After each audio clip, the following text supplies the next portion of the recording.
गुरुदेव के आशीर्वाद से प्राचीन मंत्रों की इस श्रृंखला में एक बार फिर आप सभी का स्वागत है। आज का ये वीडियो बहुत ही खास होने वाला है। आपके जीवन में सूर्य से जुड़ी जो भी समस्याएं हैं वो भी समाप्त होंगी और साथ ही साथ चंद्रदेव से जुड़ी समस्या हैं वो भी समाप्त होगी। अभी पौष का पवित्र महीना चल रहा है जो कि सोमवार की पूर्णिमा तक रहेगा। इस दिन सोमवार होने से इसे सोमवती पूर्णिमा का शुभ संयोग बन रहा है। पूर्णिमा तिथि के जो स्वामी हैं वो चंद्रदेव ही हैं, इसीलिए इस दिन चंद्रदेव की पूजा करनी चाहिए। और पौष मास का जो पवित्र महीना है वो भगवान सूर्य को समर्पित होता है, इसीलिए भगवान सूर्य की भी हमें उत्कृष्ट साधना करनी चाहिए। सोम जो है वो चंद्रदेव का ही पौराणिक नाम है। हिंदू धर्म की परंपरा के अनुसार सोमवार का दिन चंद्रदेव को ही समर्पित होता है। आज के इस वीडियो में हम आपको ऐसे उपाय बताएंगे जो आपको सोमवार के दिन करना है, जो कि पूर्णिमा का दिन है। इससे आपके जीवन से चंद्र दोष से आपको मुक्ति मिलेगी और साथ ही साथ आपका जो सूर्य है वो बलवान भी होगा।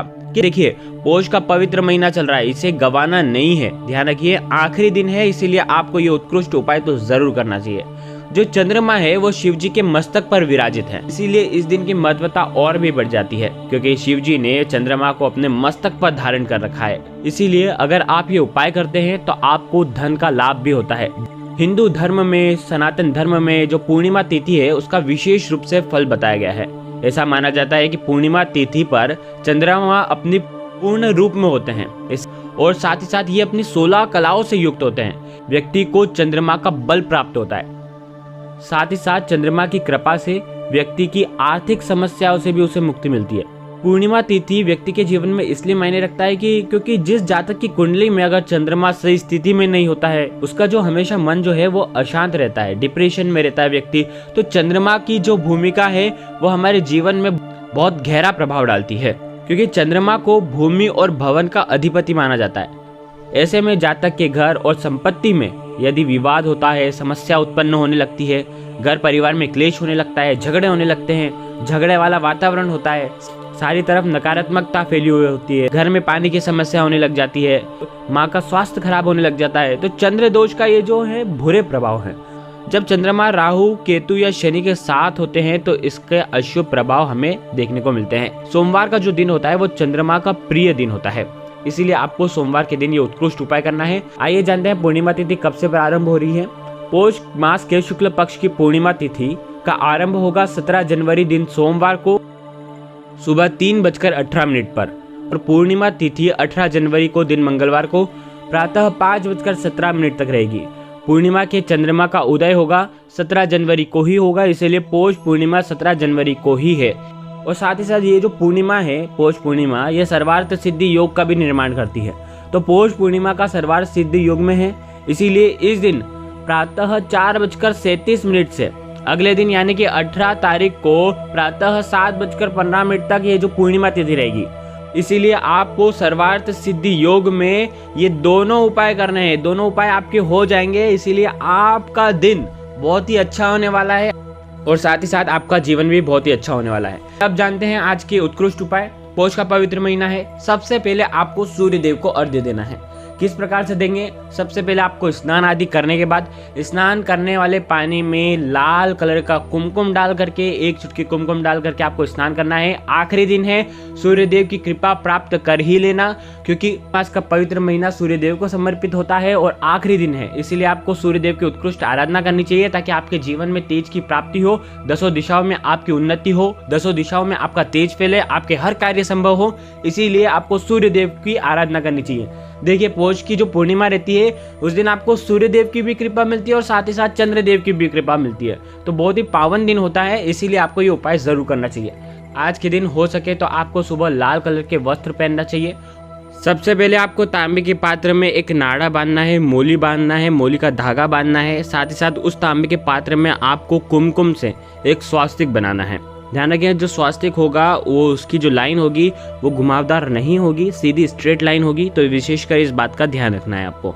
अब आपको जल भरना है तांबे के पात्र के अंदर, उसके अंदर आपको रोली यानी कि कुमकुम मिलाना है। भगवान सूर्य देव को आज आप किसी मिष्ठान का भोग लगाना चाहिए आपको, तो इसके अंदर आप लाल कलर की मिठाई जो है वो आप डाल सकते हैं। लाल कलर की अगर मिठाई नहीं है तो सर्वोत्तम जो चीज़ होती है वो होती है गुड़, तो आपको गुड़ का थोड़ा सा आप गुड़ डाल दें। साथ ही साथ अगर आपके पास लाल मसूर की जो दाल है वो हो तो वो डाल दें, थोड़ा से गेहूँ डाल सकते हैं आप, और उसके बाद आप इसके अंदर लाल पुष्प भी डाल सकते हैं। और इसी प्रकार से ये जल का पात्र तैयार हो जाएगा। अब आपको आपके घर के बाहर निकलना है और भगवान सूर्य देव को पूर्व की दिशा में आपको खड़े हो जाना है। पूर्व की दिशा की तरफ आपका मुख होना चाहिए और भगवान सूर्य देव को आपको अर्घ्य देना है। ओम सूर्याय नमः, ओम मित्राय नमः, ओम रवये नमः, ओम भानवे नमः, ओम खगाय नमः, ओम पुष्णे नमः, ओम हिरण्यगर्भाय नमः, ओम मारीचाय नमः, ओम आदित्याय नमः, ओम सावित्रे नमः, ओम आर्काय नमः, ओम भास्कराय नमः। इस प्रकार से आपको इन 12 मंत्रों का जाप करना है और उसके बाद अब आपको सूर्य देव को अर्घ्य देना है। ध्यान रखें, सूर्य देव को अर्घ्य देते समय आपका ये जो जल का पात्र है ये आपके मस्तक के ऊपर होना चाहिए और आपको सूर्य देव को अर्घ्य देना है। अर्घ्य देने वाला मंत्र है एहि सूर्य सहस्त्रांशो तेजो राशि जगतपते अनुकंपय माम भक्तया ग्रहणार्ध्यम दिवाकर। इस मंत्र का आपको 3 बार जाप करना है और आपको अर्घ्य देना है। देखिए, अगर आपको अर्घ्य का ये मंत्र नहीं आता है, ओम सूर्याय नमः के करके भी आप जल का पात्र अर्पण कर सकते हैं, अर्घ्य दे सकते हैं। अब इसके बाद आपको 108 बार वहीं पर खड़े होकर के ओम घृणी सूर्याय नमः या ओम सूर्याय नमः इस मंत्र का 108 बार जाप करना है और वहीं पर खड़े होकर के आपको 7 बार परिक्रमा देनी है सूर्य देव को। वहीं पर आप गोल घूम करके परिक्रमा दे सकते हैं ओम सूर्याय नमः का जाप करके। ध्यान रखें, इस प्रकार आपको सूर्य देव को अर्घ्य देना है और आपको सूर्य देव से प्रार्थना करनी है कि आपके जीवन में तेज की वृद्धि हो। जीवन में जितने भी कष्ट आ रहे हैं, जितने भी संकट आ रहे हैं, जो भी व्यापार से जुड़े हुए हों, तो ऐसी प्रार्थना करनी है और आपके तेज से ही हमारा जो रूप है, तेजस्वी रूप, वैसा ही रूप मेरा भी बने, वैसे भी मैं 10 दिशाओं में चमकूं। इसी प्रकार से आपको उत्कृष्ट प्रार्थना करनी है। अब आपको क्या करना है, आज जैसे पूर्णिमा है तो आपको एक और प्रकार से अर्घ्य देना है। किसको देना है? चंद्रमा को अर्घ्य देना है। अब चंद्रदेव की उत्कृष्ट कृपा प्राप्त करने के लिए जो मन के कारक हैं, जो मन में आपकी जो भी हलचल मची रहती है उन्हें शांत करने के लिए, जो आपका मन शांत करेंगे, जो आपका जीवन सौम्य बनाएंगे, ऐसे सोमवार के दिन, सोमवती पूर्णिमा के दिन आपको चंद्रमा को अर्घ्य देना चाहिए। देखिए, चंद्रमा को अर्घ्य देते समय आपको विशेषकर कई बातों का ध्यान रखना चाहिए। जैसे कि आज हो सके तो आपको चंद्रमा को जब भी अर्घ्य दे रहे हैं आपको सफ़ेद वस्त्र पहनना चाहिए। देखिए, आप आपके घर की छत पर चल जाएं और उसके बाद चंद्रमा का आपको दर्शन करना चाहिए आज के दिन। और चंद्रमा की जो रोशनी आएगी उससे आपको मन में ये भाव रखना चाहिए कि ये जो चंद्रमा की जो रोशनी आ रही है, चंद्रदेव की जो रोशनी आ रही है, उससे मेरी सारी नकारात्मकता दूर हो रही है। इस प्रकार से आपको भाव रखना है। और साथ ही साथ अब आपको क्या करना है, एक लोटे के अंदर, ध्यान रखें तांबे का पात्र नहीं होना चाहिए, आपको स्टील का लोटा ले लेना है। और हो सके तो अगर आपके पास चांदी का सिक्का हो तो आप उस स्टील के पात्र के अंदर चांदी का सिक्का डाल दें। अगर चांदी का सिक्का नहीं है तो 1 रुपये का सिक्का भी आप डाल सकते हैं। अब आपको क्या करना है, जल भरना है। जल के अंदर आपको कच्चा दूध डालना है और साबुत 11 चावल के दाने डालना है। ओम सोम सोमाय नमः इस मंत्र का जाप करना है और 1-1 दाने आपको डालते रहना है। साबुत चावल जो हैं वो पूर्णता का प्रतीक है। ध्यान रखें, खंडित चावल आपको नहीं डालने हैं। अक्षत जो डालेंगे आप वो आपके जीवन में अक्षय पुण्य की प्राप्ति कराएंगे। तो इसी प्रकार से आपको चावल डालने हैं। आप शक्कर डाल सकते हैं या तो आप मिश्री डाल सकते हैं, आपको जो लगे आपको डालना चाहिए। मिश्री के दाने भी डाल सकते हैं, शक्कर के दाने भी डाल सकते हैं। हो सके तो जो सफ़ेद चंदन है वो आप इसके अंदर डालें। हो सके तो सफ़ेद पुष्प अगर आपको मिल जाते हैं तो सफ़ेद पुष्प भी आप इसके अंदर डाल सकते हैं। अब आपको इससे आपको चंद्रदेव को अर्घ्य देना है। ध्यान रखें, चंद्रदेव को अर्घ्य देते समय आपको ओम सोम सोमाय नमः इस मंत्र का आपको 11 बार जप करना है और चंद्रदेव को अर्घ्य देना है।